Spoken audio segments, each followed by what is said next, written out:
This video is sponsored by BuyMode mobile app. Hi friends, இன்றைக்கி என்ன video பார்க்க போகிறோம் அப்படின்னா டிஜிட்டல் வீடியோவை பற்றி நம்ம தரணிதரன் சார் எக்ஸ்பிளைன் பண்ணுறாப்புல அதுக்குள்ள வீடியோ தான் இன்றைக்கி நம்ம போட்டிருக்கோம். ஓகேவா, இது எல்லாருக்கும் யூஸ்ஃபுல்லாக இருக்கும், நல்லா கேளுங்க. டிஜிட்டல் மார்க்கெட்டிங் துறையை தேர்வு செய்யறவங்க என்ன மாதிரியான திறன்களை மேம்படுத்திக் கொள்ளணும், அத்துறையில என்ன மாதிரியான வாய்ப்புகள்லாம் இருக்கு என்பது குறித்து சமூக வலைதள வல்லுநர் தரணிதரன் விளக்குகிறார். அதனை பார்க்கலாம். ஒன்று எனக்கு கான்டென்ட் நல்லா வரும், என்னால் ஆங்கிலத்திலையும் தமிழ்லையும் அழகாக எழுத வரும், நான் நினைக்கிறத என்னுடைய கஸ்டமருக்கு கொண்டு போய் சேர்க்க முடியும் அப்படின்னா உங்களுக்கு இந்த லிட்ரேச்சர் லைன்ல இருந்து படிச்சுட்டு வந்தவங்களுக்கு கூட இது மாதிரி கான்டென்ட் ரைட்டிங் ஸ்கில்ஸ் இருந்துச்சு அப்படின்னா உங்களுக்கு அது பயனுள்ளதாக இருக்கும். இன்னொரு செட்டு என்ன அப்படின்னா எனக்கு மேபி டிசைன்ஸ் நல்லா வரும், வீடியோ எடிட்டிங்லாம் நல்லா வரும். இந்த வீடியோ எடிட்டிங் சார்ந்தவர்களுக்கும் சோசியல் மீடியாவில் இந்த டிஜிட்டல் துறையில் வேலை அதிகமாக இருக்குது. மூணாவது, எனக்கு ஃபேஸ்புக் இன்ஸ்டாகிராம் பயன்படுத்துகிற தளத்தில் அதோட பின்னாடி ஒன்று இருக்குது. என்ன அப்படின்னா அட்வர்டைஸ்மெண்ட்ஸ் எப்படி போடுறது அப்படிங்கிற மாதிரி. ஒரு குறிப்பிட்ட பிராண்டுக்கு அவங்களுடைய அட்வர்டைஸ்மெண்ட்டை எடுத்து எங்கே போய் சேர்க்கணும், அவங்களுடைய கஸ்டமர் யாருன்னு தெரிஞ்சு எப்படி போய் சேர்க்கணும். ஸோ என்னுடைய கஸ்டமர் யார், அவங்களுக்கு என்ன நான் கான்டென்ட் கொடுக்க போகிறேன், அதுக்கான டிசைன் என்ன, எந்த தளத்தில் கொடுக்க போகிறேன், இந்த மாதிரி மொத்தம் 3 முக்கியமான விஷயங்களை அடங்கியது தான் டிஜிட்டல் துறை அப்படின்னு சொல்லுவேன்.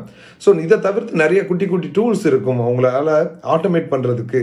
ஒரு மேபி லீட் எடுக்கிறீங்க, ஒரு கஸ்டமர் டேட்டா எடுக்கிறீங்க, அவங்க கூட கனெக்ட் பண்ணுறதுக்கு maybe email marketing, maybe SMS, maybe ஒரு சிஆர்எம் கூட கனெக்ட் பண்ணுற இந்த மாதிரி விஷயங்கள் பண்ணுறது எல்லாமே டிஜிட்டல் மார்க்கெட்டிங்கில் வரும். இந்த டிஜிட்டல் மார்க்கெட்டிங் படிக்கிறதுக்கு ஏதாவது ஸ்பெசிஃபிக் கோர்ஸ் இருக்கா அப்படின்னா உங்களுக்கு பிடித்தமான துறையில் இருந்துட்டு இந்த மாதிரி அடிஷ்னல் கோர்சஸை பண்ணிக்கிற முடியும். இன்னைக்கு கூகுள்லேயே நிறைய கோர்சஸ் அவைலபிள் இருக்குது. கூகுள் ஆன்லைன் கோர்சஸ்ன்னு தெரியுங்க, கூகுளில் அவங்க சர்டிஃபிகேஷன் நிறையா கொடுக்குறாங்க.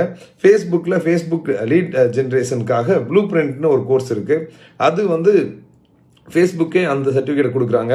ஹப்ஸ்பாட் அப்படிங்கிற ஒரு சர்டிஃபிகேஷன் ஆன்லைனில் இருக்குது.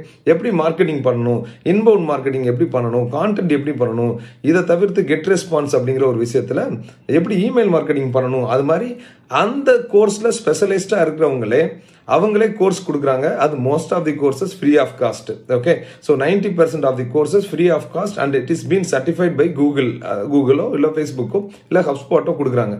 இதில் நமக்கு என்ன அட்வான்டேஜ் அப்படின்னா உங்களுக்கு எக்ஸிஸ்டிங் கோர்ஸு உங்களுக்கான நாலேஜை வளர்த்துக்கிட்டு டெக்னிக்கலாக இந்த சைட்லையும் இந்த நாலேஜ் வளர்த்துக்கிட்டீங்க அப்படின்னா ரெண்டுமே மெர்ஜ் ஆகிற பாயிண்ட் சூப்பராக இருக்கும்.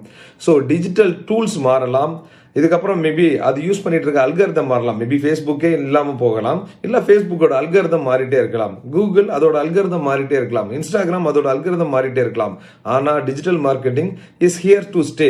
இனி 10 வருஷம் ஆனாலும் 15 வருஷம் ஆனாலும் மார்க்கெட்டிங் இருக்க தான் போகுது. அது எந்த தளத்தில் பயன்படுத்த போகிறோம், அது எப்படி பயன்படுத்த போகிறோம், இதுக்கான அறிவு, இதுக்கான செயல்படுத்துறதுக்கான திறன், இது ரெண்டையும் நம்ம எடுத்துக்கிட்டோம் அப்படின்னா நீங்கள் எந்த கோர்ஸ் படித்தாலும் டிஜிட்டல் மார்க்கெட்டிங்கில் வர முடியும்.